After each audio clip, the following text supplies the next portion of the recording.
Xəzər Media Mərkəzinin rəhbəri xalq artisti Murad Dadaşovun səhhətində problem yaranıb. Bu barədə o özü məlumat yayıb. Murad Dadaşov xəstəxanadan fotosunu paylaşıb və hamıya sağlamlıq arzuladığını yazıb.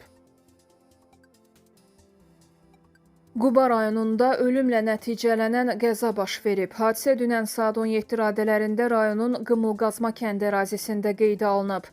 Bakı şəhər sakini 27 yaşlı Elçin Yusifoğlu, Yusifovun idarə etdiyi kvadrosikl beton maniyyə çırpılıb. Nəticədə o aldığı ağır xəsarətlərdən hadisə yerində həyatını itirib. Bildirilib ki, Elçin Yusifov Qubaya istirahət məqsədi ilə gedibmiş.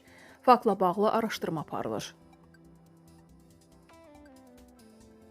Tərtər rayonunda qadın doğuş zamanı dünyasına dəyişib. Hadisə martın 12-si saat 23 radələrində Tərtər rayon mərkəzi xəstəxanasında qeydə alınıb. Belə ki, 2007-ci il təvəllüdlü Hacı Qərvənd kənd sakini Röya Zahid qızı Allahverdiyeva doğuş zamanı vəfat edib.